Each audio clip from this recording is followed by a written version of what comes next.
As we enter into the later parts of fall and Black Friday is around the corner, it got me thinking, because of all of my experience with Black Friday, I spent it in retail, working next to clothing stores and other designer brands in the outlet malls here in Virginia, but also doing my own shopping in said stores as well. And of course, as I myself have rekindled my love for classic menswear, as you can see today, it got me wondering and thinking about, when did cars start making collaborations with luxury brands?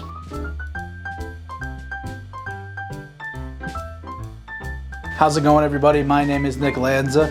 This is Car Rant, and here we talk about builds, reviews, and all things car related. So if that sounds like a good time to you, stick around because we have a lot more in store for you.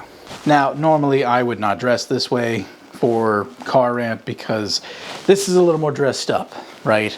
I'm wearing a really nice paisley dinner jacket. I've got a plaid Jose Bank executive tie on a black shirt with a Italian-made wool fedora. This is not the normal style for this channel, but it just felt appropriate for this episode because today we will be talking about brands like Gucci and Eddie Bauer and other legacy brand names. For as long as I could remember, I always grew up seeing cars with partnerships, right? The Eddie Bauer edition trucks and Subarus, and the more luxury-oriented Lexus models having things like Bose sound systems in them. I just grew up knowing that certain things were expected for certain companies. But where did it all start? When did this love affair of fashion and automotive enthusiasm come together to create some of these more iconic cars? This in turn led me to do some of my own homework and research, where I discovered that it was actually Ford Motor Company that really paved the way and opened the doors for this type of partnership and collaboration between the fashion world and the auto world. You see, in the 1970s, Ford actually had brought together several big names in the fashion industry to help sell the Continental. The Lincoln Continental is their pinnacle of all things luxury. It is the very top of the food chain when it came to American luxury cars, and they wanted to make sure that they could make a name for themselves in that space by bringing in these names that would help perpetuate this idea of great luxury. Names like Bill Blass and Cartier and Emilio Pucci, these are all iconic names in the fashion space. In response to this, several other companies came together to create similar partnerships. Cadillac went to Gucci, Lamborghini turned to Versace, and Maserati to Zegna. And bear in mind that these are just a handful of names from that time period.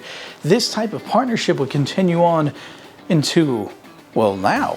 With Ford now securing Blass, this meant that he had the pinnacle of some of the most iconic names in all of luxury in his corner. The sole purpose and mission was to create such a luxurious one-off car to help promote the Continental series that it would be unmistakably renowned and something that people would actually seek after and want to buy from Ford.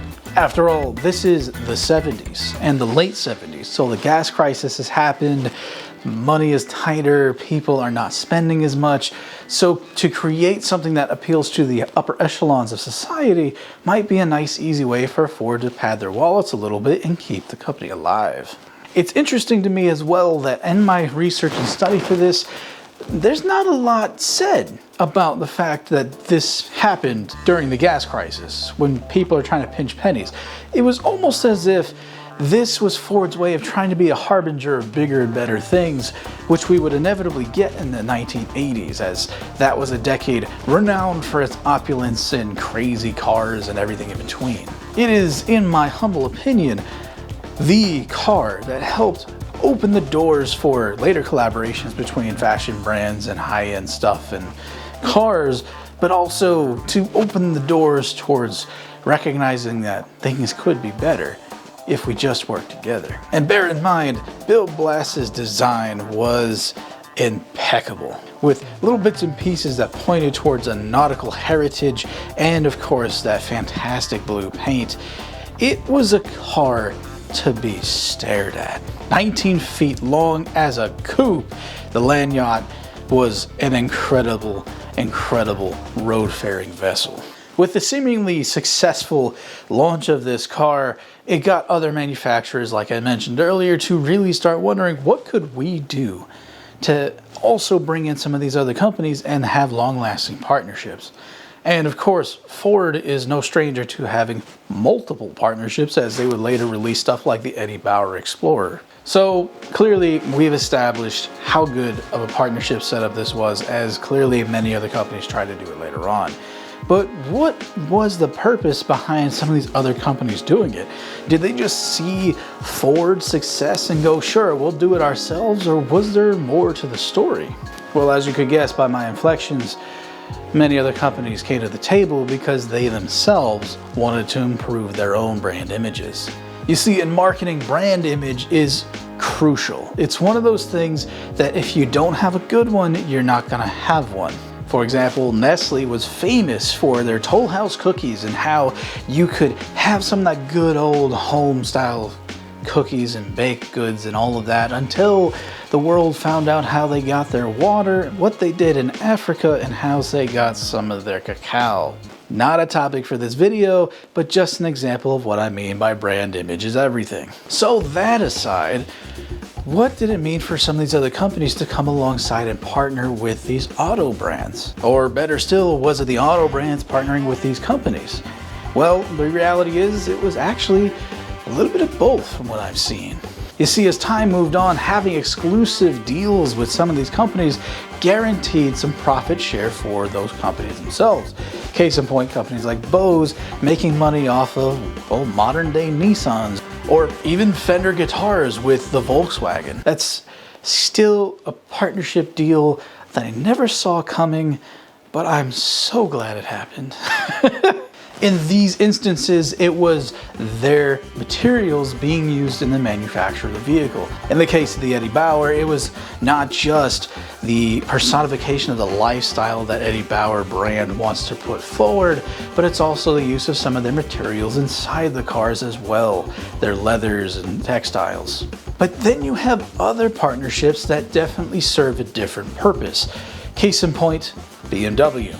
You see, BMW partnered with Louis Vuitton back in 2014 to make a series of different suitcases and travel items. These were ways where the fans of the car brand could now own something that was of higher quality for when they traveled and everything else, but it was their way of supporting a brand versus the fashion. Another example of this could be like Ferrari and Puma coming together to make a series of menswear options back in the day. In fact, I myself had picked up a few of those Ferrari Puma shirts because they landed in my local mall.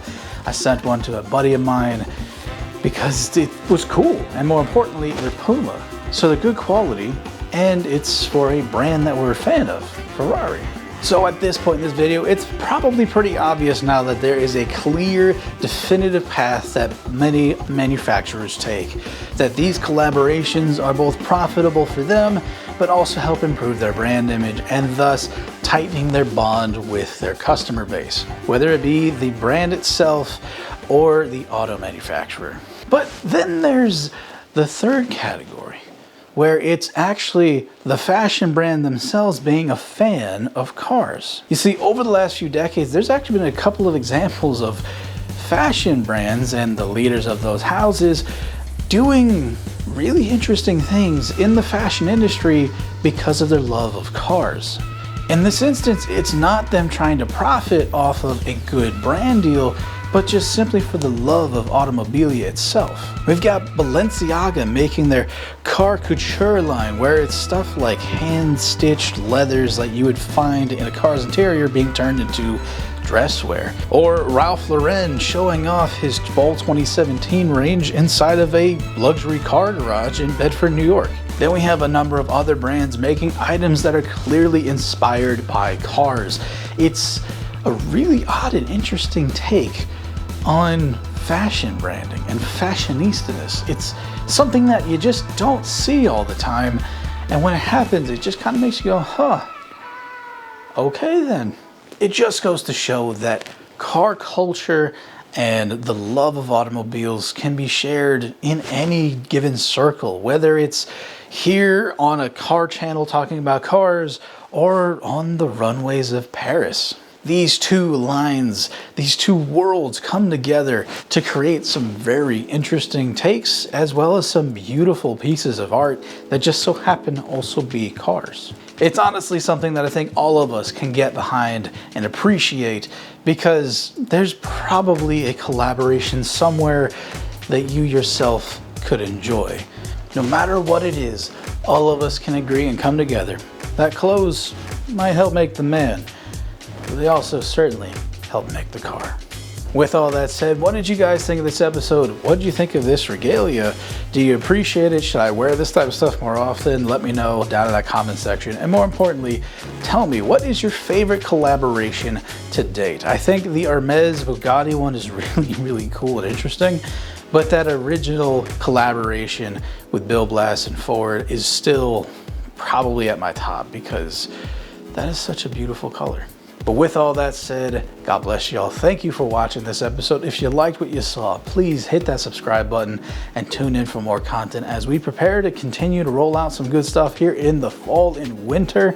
Some shop stuff might be happening soon, because in case some of us forgot, I do have a couple of scooters that need some work, and it's the winter time, so this is the best time to do it. But without further ado, we love you guys, and we'll see you on the next episode.